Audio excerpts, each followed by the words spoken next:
എത്തിച്ചേർന്നിരിക്കുകയാണ്. എല്ലാവരും give them a big round of applause for Jasmine and Gabri Palakkad. Show your energy. Bigg Boss season 6-ലെ 2 താരങ്ങളാണ് നമുക്ക് ഇന്നിവിടെ എത്തിച്ചേർന്നിരിക്കുന്നത്. അപ്പോൾ നിങ്ങൾ Palakkad show your energy, give them a big round of applause.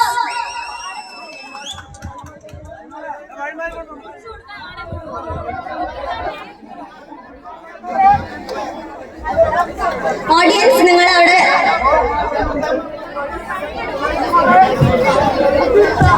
Big Boss season 6-ലെ 2 താരങ്ങൾ Gabri and Jasmine നമ്മുടെ പാലക്കാട് മണ്ണിൽ ഇത് എത്തിച്ചേർന്നിരിക്കുകയാണ്. എല്ലാവരും അവരെ ഒരു വലിയ കയ്യടിയോടെ തന്നെ സ്വീകരിക്കേണ്ടതാണ്. Give them a big round of applause, guys.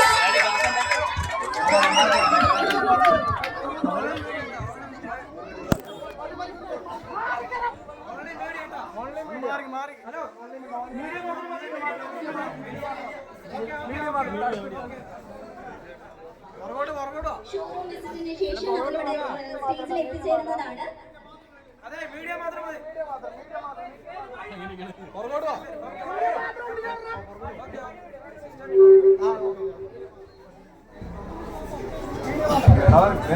ഇങ്ങോട്ടാ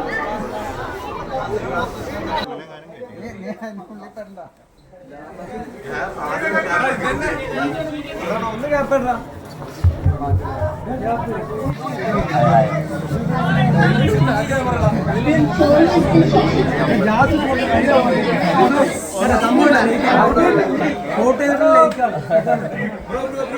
ഒന്നും കൂടി തീരുവോ?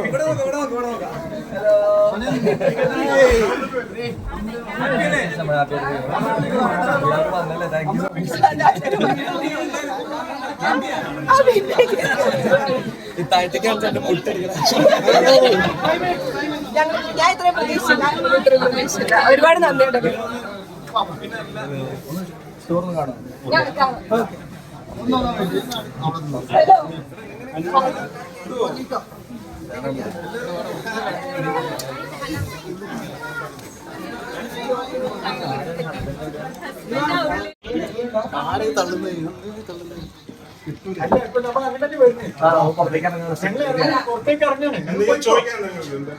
എങ്ങനെയുണ്ട് ഷോപ്പ്? എങ്ങനെയുണ്ട് ഷോപ്പ്? അടിപൊളി.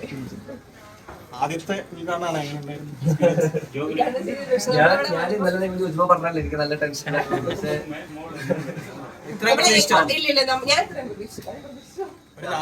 നമ്മള് റിസപ്ഷൻ ഇത്രയും പ്രതീക്ഷിക്കാനില്ല. പക്ഷെ താങ്ക് ഗോഡ് എല്ലാം നല്ല രീതിയിൽ വരുന്നുണ്ട്. പിന്നെ ഷോപ്പാണെങ്കിലും ഇറ്റ്സ് വെരി എന്താ പറയാ, നല്ല വൈഡ് സ്പേസിൽ നല്ല ഇവരുടെ ഓൺ ബ്രാൻഡ് എന്ന് പറഞ്ഞിട്ട് ഇപ്പൊ 7 എന്ന് പറഞ്ഞിട്ട് ഇവര് സ്വന്തമായിട്ട് ചെയ്തിട്ടുള്ള ഒരു ബ്രാൻഡഡ് ആക്സസറി പരിപാടികൾ കൂടി ഉണ്ട് അതിന്റെ കൂടെ. അപ്പോ super.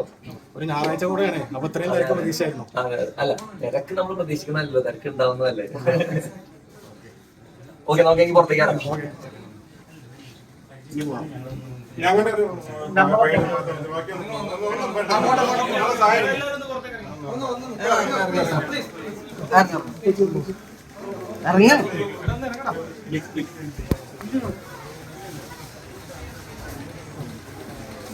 Butterfly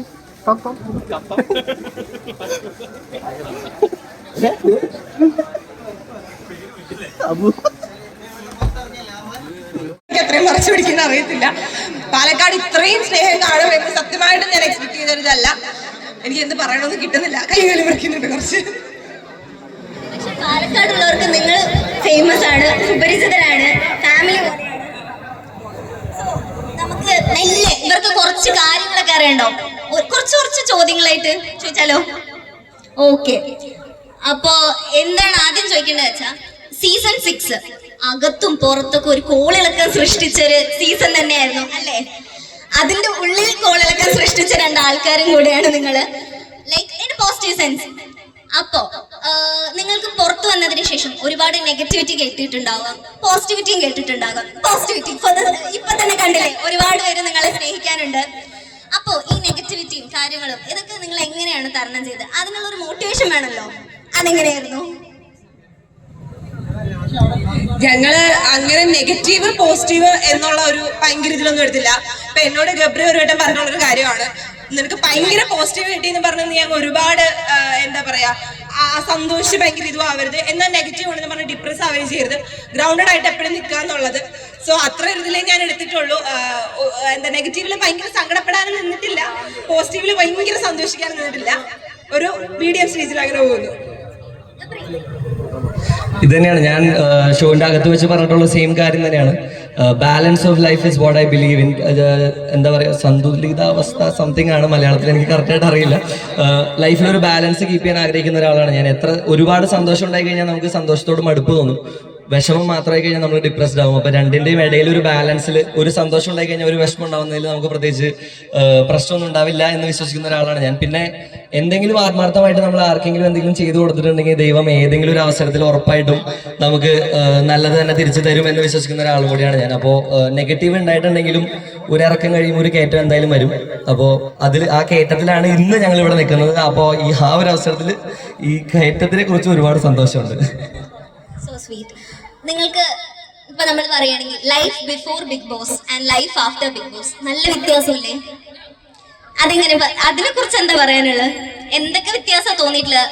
you are YouTube beauty blogger, അത് കഴിഞ്ഞിട്ട് ബിഗ് ബോസിൽ ഒരു കണ്ടസ്റ്റന്റ്, അത് കഴിഞ്ഞ് പുറത്ത് വരുമ്പോഴേക്കും വ്യത്യാസങ്ങളില്ലേ? അതിനെ കുറിച്ചൊക്കെ എന്താ പറയാനുള്ളത്? ബിഗ് ബോസിൽ പോയതിനു ശേഷം ഞാൻ ഒന്നും കൂടെ ഒന്ന് സ്ട്രോങ് ആയി എന്ന് വേണമെങ്കിൽ പറയാം. ബോൾഡായി. ബിഗ് ബോസിൽ ഇപ്പൊ ഞാൻ പോവാൻ നേരത്ത് ഞാൻ നമുക്കിപ്പോ ഓൾറെഡി നമുക്ക് കുറെ ലൈഫ് എക്സ്പീരിയൻസ് ഒക്കെ കാണും.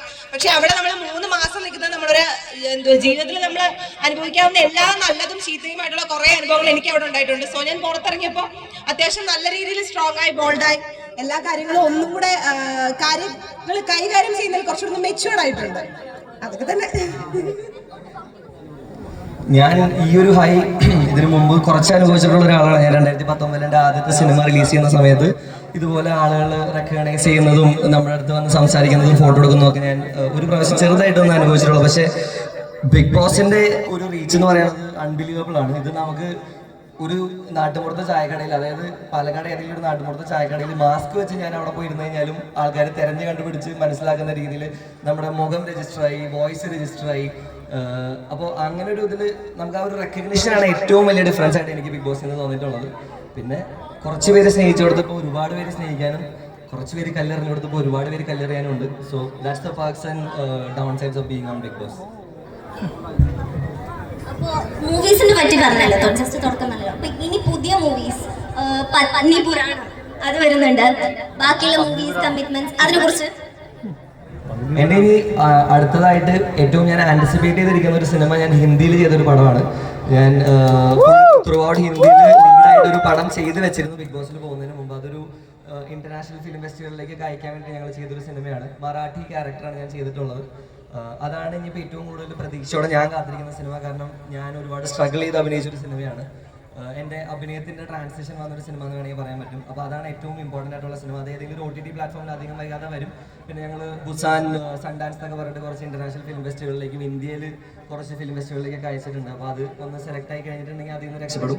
മലയാളത്തിൽ പിന്നെ ഒരു വെബ് സീരീസ് ഞാൻ ചെയ്തിട്ടുണ്ട്, ഒരു സയൻസ് ഫിക്ഷൻ വെബ് സീരീസ് ചെയ്തിട്ടുണ്ട്. പിന്നെ പത്നി പുരാണമാണ് ഏറ്റവും ലേറ്റസ്റ്റ് റിലീസായിട്ടുള്ളത്. പത്നി പുരാണം ഒരു ഫീച്ചർ ഫിലിമാണെന്ന് വെച്ചാൽ അല്ല, അതൊരു ചെറിയ കുറച്ച് പേരുടെ ഒരു കൂട്ടായ്മയിൽ ഉണ്ടായ ഒരു സിനിമയാണ്. ഷോർട്ട് ഫിലിമായി തുടങ്ങി പിന്നെ ഒരു ഫീച്ചർ ഫിലിമിന്റെ ഏകദേശം ലെങ്ത്തിലേക്ക് എത്തിയ ഒരു സിനിമയാണ് പത്നി പുരാണം. അത്രയൊക്കെയാണ് സിനിമയിലെ വിശേഷങ്ങൾ. പിന്നെ എൻ്റെ അടുത്ത സിനിമ, ഇത് ഞാൻ ഇപ്പോൾ പറയേണ്ടെന്ന് വിചാരിച്ചൊരു കാര്യമാണ്. എൻ്റെ അടുത്ത സിനിമ ഈ വരുന്ന 16-ാം തീയതി സ്റ്റാർട്ട് ചെയ്യും. ഞാൻ ഹീറോ ആയിട്ടല്ല, പക്ഷേ ഒരു നല്ല പ്രൊഡക്ഷനിലുള്ള നല്ലൊരു സിനിമയാണ്. നല്ലൊരു ക്യാമിയോ ക്യാരക്ടറായിട്ടാണ് വരുന്നത്. So that is the next project. പിന്നെ എൻ്റെ ലീഡായിട്ടുള്ള സിനിമകളുടെ ഡിസ്കഷൻസ് നടക്കുന്നുണ്ട്. അധികം വൈകാതെ ദൈവം സഹായം ചെയ്യുന്നുണ്ടെങ്കിൽ ഈശ്വരൻ്റെ അനുഗ്രഹത്തിൽ നടക്കുമെന്ന് പ്രതീക്ഷിക്കുന്നു. അപ്പൊ എല്ലാത്തിനും പിന്നെ അവിടുന്ന് ബിഗ് ബോസിലേക്ക്, മൂവീസിലേക്ക് ഉണ്ടാവുമോ? ഇപ്പൊ ഞാനൊന്നും പ്ലാൻ ചെയ്തിട്ടില്ല. ഇൻഷാല്ലാ വരട്ടെ, വരുമ്പം ചെയ്യുമ്പോൾ ഓരോന്ന് പറയാം. ഇനി അങ്ങനെ പ്രത്യേകിച്ച് പ്ലാൻസ് ഒന്നും എനിക്കില്ല. ജീവിതം എങ്ങോട്ട് പോകുന്നോ അതിനനുസരിച്ച് ഞാൻ പോകും, അത്രേ ഉള്ളൂ. അപ്പൊ നമുക്ക് ഇവർക്ക് ഒരു സ്നേഹ സമ്മാനം കൊടുക്കാൻ വേണ്ടിയിട്ട് അൻവർ ഖാനെയും അയൂബ് ഖാനെയും ഇവിടെ ക്ഷണിക്കുന്നു. ക്വസ്റ്റ്യൻസ് കഴിഞ്ഞിട്ടില്ല, ഇനിയും നമ്മൾ ക്വസ്റ്റ്യൻസും കൊണ്ട് വരുന്നുണ്ട്. അൻവർ ഖാനെയും അയൂബ് ഖാനെയും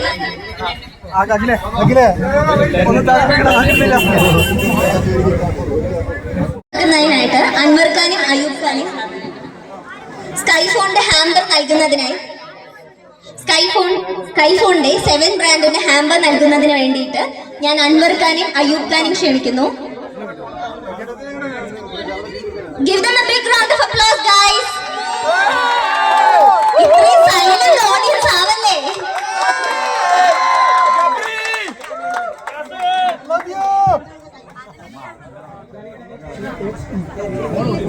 ഇവർക്ക് കൊടുത്തിട്ടുള്ള ഹാമ്പേഴ്സ് സ്കൈഫോൺസിന്റെയും 7 ബ്രാൻഡിന്റെയും ഹാമ്പേഴ്സ് ആണ് ഇപ്പൊ നൽകിയിട്ടുള്ളത്. നല്ലൊരു കയ്യടി കൊടുക്കണോ?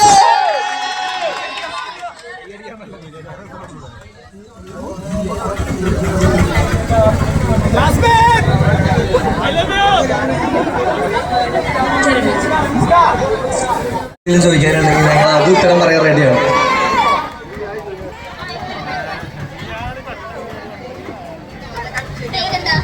എൻ്റെ പേര് ശ്രീലക്ഷ്മി, ചിറ്റൂർ കോളേജിൽ പഠിക്കുന്നു, MA philosophy. Big fan of news 2. Okay, കണ്ടതിൽ ഭയങ്കര സന്തോഷം. ഇന്നലെ ഗബ്രിയേട്ടൻ്റെ സ്റ്റോറി കണ്ടപ്പോൾ പോലും ഞാൻ ഭയങ്കര എക്സൈറ്റഡ് ആണ്. എക്സാമായിട്ട് പഠിച്ചിട്ടൊന്നുമില്ല. അപ്പോൾ ചോദിക്കാനുള്ള ചോദ്യം എന്താ വെച്ചാൽ, ബിഗ് ബോസിലെ ഏറ്റവും പ്രീഷ്യസ് മൊമെന്റ് ആയി തോന്നിയ രണ്ടാൾക്ക് തോന്നിയ മൊമെന്റ് ഏതായിരുന്നു? ബിഗ് ബോസിൽ സത്യം പറഞ്ഞിട്ടുണ്ടെങ്കിൽ ഒരുപാട് പ്രഷ്യസ് മൊമെന്റ്സ് ഉണ്ടായിരുന്നു. ഓക്കെ, ഏറ്റവും കൂടുതൽ കാത്തിരുന്ന് നമുക്കൊരു സാധനം കിട്ടുമ്പോഴാണ് നമുക്ക് അതിനോട് ഏറ്റവും സന്തോഷം തോന്നുന്നൊരു കാര്യം. അപ്പോൾ അങ്ങനെ കാത്തിരുന്ന് കിട്ടിയൊരു സാധനമായിരുന്നു റീ എൻട്രി. 55ാമത്തെ ദിവസം ഞാൻ ഇറങ്ങിയതിന് ശേഷം എല്ലാ ദിവസവും ഞാൻ എപ്പിസോഡുകൾ കാണും. ലൈവ് അധികം കാണാറില്ല. എപ്പിസോഡ് കാണുന്ന സമയത്ത് ജാസ്മിൻ ഇങ്ങനെ നോക്കിയിരിക്കും, ഓരോരുത്തർ വരുന്നതും നോക്കിയിരിക്കുന്നതൊക്കെ ഞാൻ കണ്ടിട്ടുണ്ട്. അതുകൊണ്ടാണ് കുറച്ച് സ്പെഷ്യൽ ആയിക്കോട്ടെന്ന് വിചാരിച്ചിട്ട് അത്രയും എഫേർട്ട് എടുത്ത് റീ എൻട്രി ചെയ്തത്. റീ എൻട്രിയുടെ സമയത്ത് ആ ഒരു ഫസ്റ്റ് മൊമെന്റ് ഓഫ് എന്താ പറയുക, seeing each other was very special for me. അപ്പോൾ അത് തന്നെയായിരുന്നു എനിക്ക് ഏറ്റവും സ്പെഷ്യൽ ആയിട്ടുള്ള മൊമെന്റ്സ് പറഞ്ഞു. പിന്നെ അതുപോലെ തന്നെ സ്റ്റേജിൽ ഫിനാലയിൽ ടോപ്പ് 3 ജാസ്മിൻ നിൽക്കുന്ന ആ ഒരു image is also very special for me. So that's it. എനിക്കതൊക്കെ തന്നെ. അല്ല, എനിക്ക് റീ എൻട്രി ആയിരുന്നു ഏറ്റവും സ്പെഷ്യൽ ആയിട്ടുണ്ടായിരുന്നത്. ഇവൻ പറഞ്ഞ പോലെ ഞാൻ ഓരോരുത്തർ വരാതിരുന്ന് ഞാൻ പോയി നോക്കും, ഇവനാണോ ഇവനല്ല, ഒന്നുമില്ല ഇവനല്ല. പിന്നെ രാവിലെ ഞാൻ ഉറക്കം എണിച്ച് വന്ന് പെട്ടെന്ന് ഇവനെ കണ്ടപ്പോൾ ഞാൻ ഷോക്കായി പോയി. അതായിരുന്നു ഏറ്റവും സ്പെഷ്യൽ.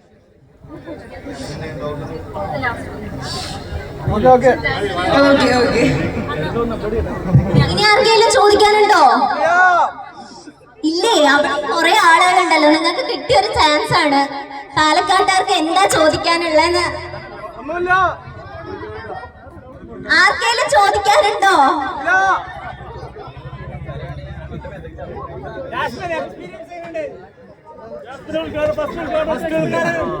അടിപൊളി എക്സ്പീരിയൻസ് ആണ്.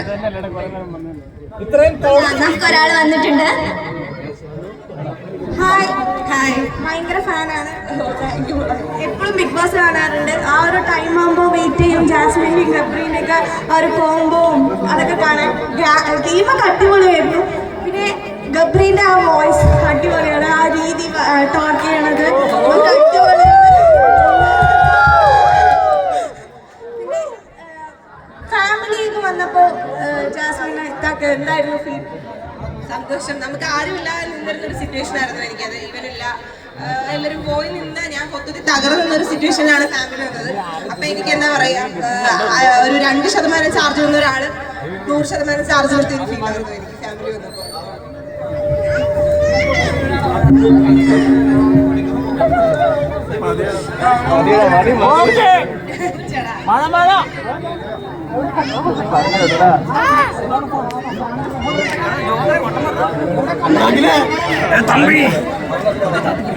കിട്ടിയോ എവിടെ എനിക്ക് നോക്കാൻ പറ്റത്തില്ല.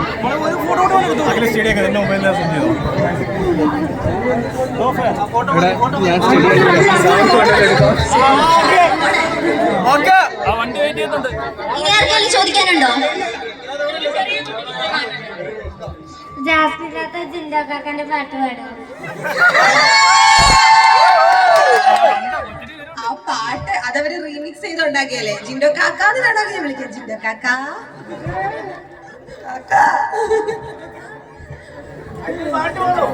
അയ്യോ, എനിക്ക് പാടാറില്ല. ഇവൻ പാടും അടിപൊളിയായിട്ട് ഒരു പാട്ട്.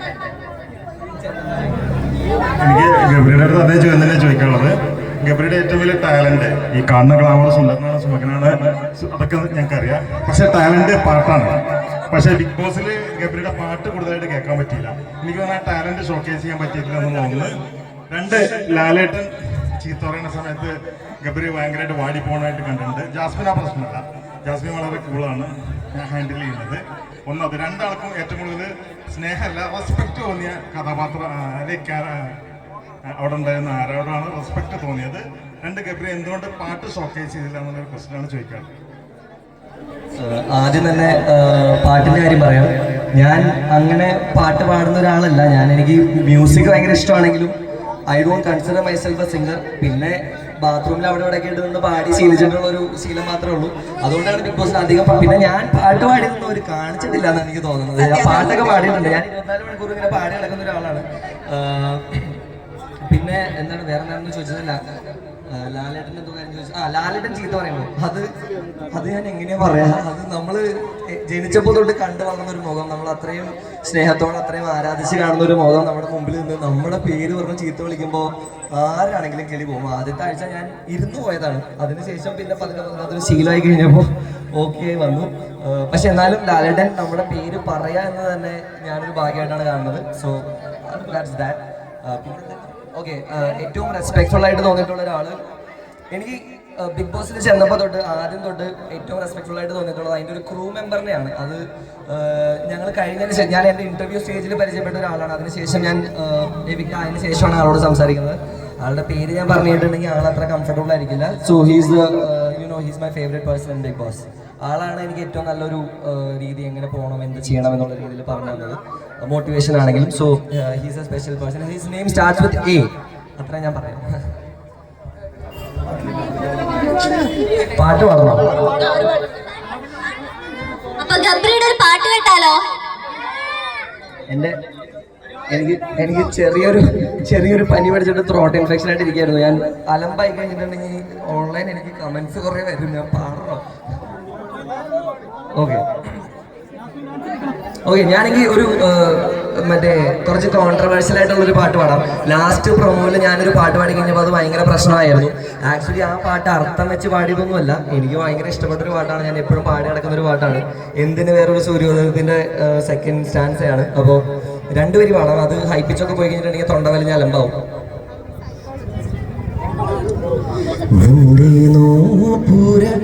മർമരം ഒന്നും കേൾക്കാനായി വന്നു ഞാൻ, നിന്റെ സാന്ത്വന രേണുവിൽ രാഗലോലമായി ജീവിതം.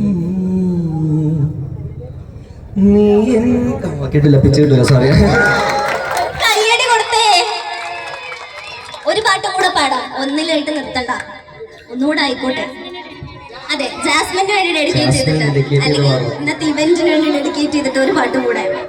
അങ്ങനെ പെട്ടെന്ന് പറഞ്ഞിട്ടുണ്ടെങ്കിൽ എനിക്ക് പാട്ട് ഓർമ്മ വരില്ല. ഏതായാലും കുഴപ്പമില്ല, നമ്മളും അത്രയൊന്നും പാടുന്ന ആൾക്കാരല്ല. അറിയാതെ തെളിവേണലിൽ കുളിർമാരിയായി വന്നു നീലവരാവിൽ ശ്രുതി ചേർന്നു എന്നിൽ മൃദുരവമായി നിൻ ലയമഞ്ജരി.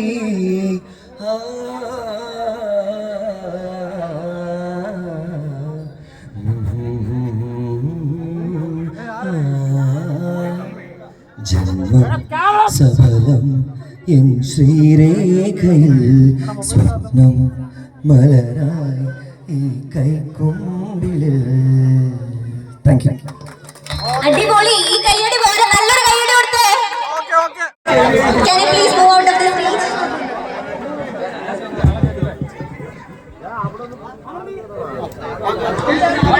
അപ്പൊ നമ്മൾ ഈ സെഷൻ വൈൻഡപ്പ് ചെയ്യാണ്. Thank you Gabri, thank you Jasmine, ഇത്ര നേരം നമ്മളോട് സംസാരിച്ചതിനും പാലക്കാട് വന്നതിനും പിന്നെ സ്കൈ ഫോൺസിന്റെയും 70 ഒരു ഭാഗമായതിനും എല്ലാത്തിനും നന്ദി അറിയിക്കുകയാണ്. Okay, all the best for your future. Thank you so much. അല്ല, ഒരു കാര്യം കൂടെ ചോദിക്കേണ്ടായിരുന്നു. ഗബ്രിയുടെ ആയിരുന്നു, ക്ലാരിറ്റി കിട്ടിയോ?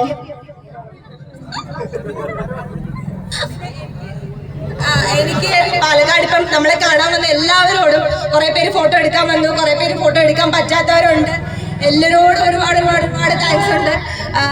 എന്താ നമ്മളെ കാണാൻ വേണ്ടി ദൂരത്തുനിന്ന് വന്നവരും അടുത്തുനിന്ന് വന്നവരോടും ഒക്കെ ഒരുപാട് താങ്ക്സ് ഉണ്ട്. പ്രത്യേകിച്ച് സ്കൈ മൊബൈൽസ് ഞങ്ങൾ തന്നെ വിളിച്ചത് ഒരുപാട് നന്ദിയുണ്ട്.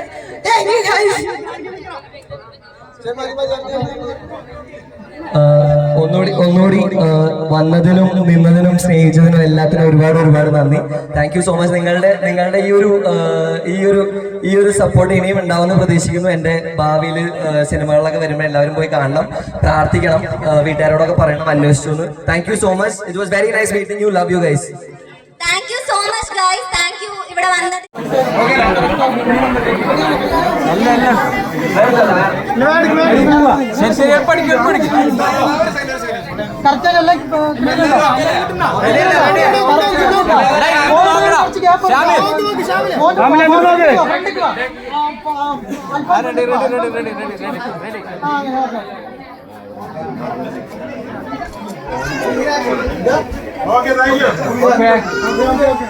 ഇന്നത്തെ പരിപാടി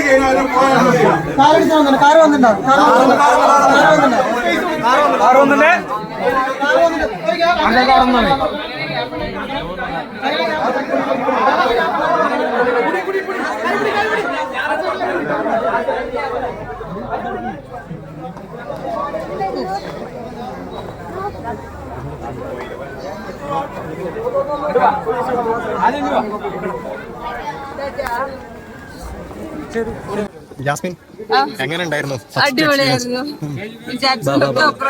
താഴ്ന്നോ? ക്ഷീണിച്ചല്ലോ.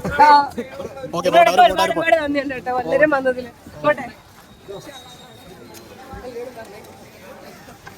ഹാപ്പി അല്ലേ?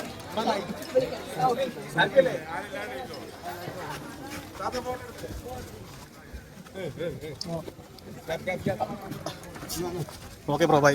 ശരി, പോകട്ടെ. ആളോട് പറഞ്ഞേക്കും.